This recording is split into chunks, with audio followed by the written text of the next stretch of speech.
Space जिसे हम अंतरिक्ष भी कहते हैं। स्पेस एक ऐसी जगह है जहां हमारे पृथ्वी जैसी हजारों से भी ज्यादा ग्रह मौजूद हैं। खगोल वैज्ञानिकों का मानना है कि अंतरिक्ष लगभग 13 अरब वर्ष पुराना है। जब हम रात के समय आसमान के तारों को देखते हैं तो हमारे मन में कई सवाल पैदा होती है। इन सवालों का जवाब दे पाना हर किसी की बस की बात नहीं है, लेकिन वर्तमान समय में चाहे वह अंतरिक्ष की बात हो या धरती के अंदर में छिपे रहस्यों की, हमारे वैज्ञानिकों ने इन सभी से पर्दा उठा लिया है। वैज्ञानिकों की कड़ी मेहनत और अनेकों रिसर्च से अंतरिक्ष से जुड़े कई रहस्यों का पता लगाया जा चुका है। आज आपको मैं कुछ ऐसे ही रहस्यों से भरी और मजेदार जानकारी को आपके पास शेयर करने वाला हूँ, जो अंतरिक्ष के ज्ञान को बढ़ा के रख देगा और किसी के द्वारा पूछे जाने पर आप उनके सवालों का जवाब आसानी से दे सकेंगे। तो वीडियो पर लास्ट तक बने रहिएगा और वीडियो पसंद आए तो लाइक जरूर से कर लीजिएगा। जब अंतरिक्ष में जाने की बात की गई तब उस समय वैज्ञानिकों ने अल्बर्ट 2 नाम का बंदर को 4 जून 1949 को स्पेस में भेजा गया, लेकिन पैराशूट के क्रैश लैंडिंग के कारण अल्बर्ट की मौत मौके पर ही हो गई। लेकिन ये आखिरी बार नहीं था कि स्पेस में किसी जानवर को भेजा गया हो।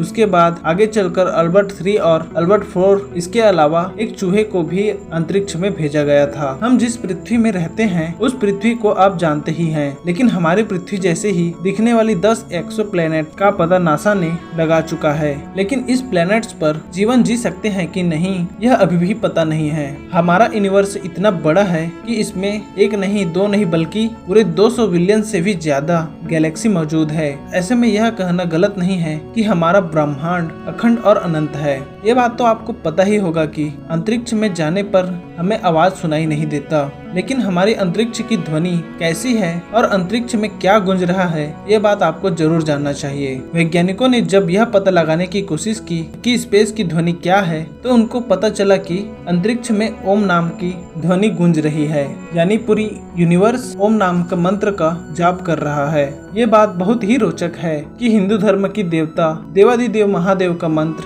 अंतरिक्ष में पूरी यूनिवर्स जप रहा है। क्या आप जानते हैं कि जब एक सूरज जैसी किसी सितारे का केंद्र यानी मध्य बिंदु अपने आखिरी उम्र में सिकुड़ जाता है, तब एक ब्लैक होल का निर्माण होता है। ब्लैक होल को सभी ग्रहों के लिए घातक माना जाता है, क्योंकि ब्लैक होल स्पेस में मौजूद सभी स्टार और ग्रहों को अपने चपेट में ले सकता है। अब तक नासा के साइंटिस्टों द्वारा खोजा गया टॉन 618 नाम का ब्लैक होल यूनिवर्स का अब तक का सबसे बड़ा ब्लैक होल माना गया है, जिसका वजन सूरज से 600 मिलियन गुना ज्यादा आंका गया है। अगर हमारे पास एक लाइट की स्पीड में चलने वाला कोई स्पेस क्राफ्ट भी हो, तब भी हम मिल्की गैलेक्सी को पार करने में 1 लाख से भी ज्यादा वक्त लग सकता है। जैसा कि आपको पता है कि स्पेस में ऑक्सीजन मौजूद नहीं है और हमें ये भी पता है कि किसी भी चीज को जलने के लिए ऑक्सीजन चाहिए होता है। तो ऐसे में आप सोचिए कि जब स्पेस में ऑक्सीजन ही नहीं है तो सूर्य जल कैसे रहा है। दरअसल सूरज जल नहीं रहा है, असल में सूरज के अंदर हीलियम और हाइड्रोजन गैस की वजह से फ्यूजन रिएक्शन हो रहा है, जिस वजह से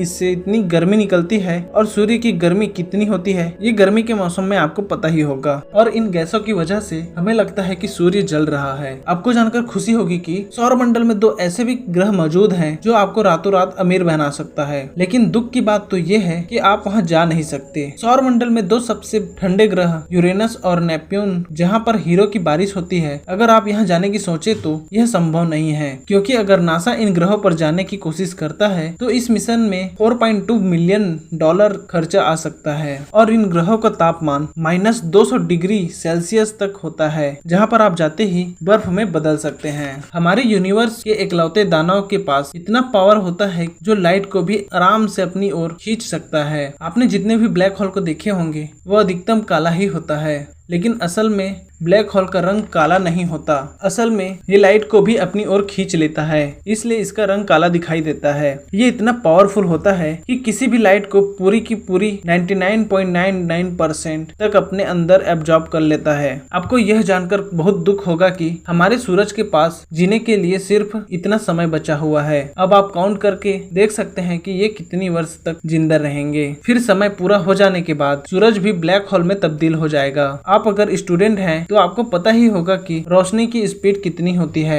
लेकिन अगर आपको पता होगा फिर भी मैं आपको बताऊंगा कि रोशनी की स्पीड इतना है। ये बात आपको शायद ही पता होगा कि आसमान में हम जिन तारों को चमकते हुए देखते हैं, असल में उसमें से कई तारे उस पोजीशन में है ही नहीं, बल्कि यह कई लाखों साल पहले खत्म हो चुका है। लेकिन हमें दिखाई देती है बस उसकी रोशनी जो हमारी तरफ बढ़ रही है। दोस्तों, आगे की जानकारी मैं आपको दूसरे वीडियो में बताऊंगा, और ये वीडियो पसंद आए तो लाइक कर चैनल को सब्सक्राइब जरूर से कर लीजिए, क्योंकि हम आपके लिए ऐसे वीडियो लाते रहेंगे। धन्यवाद।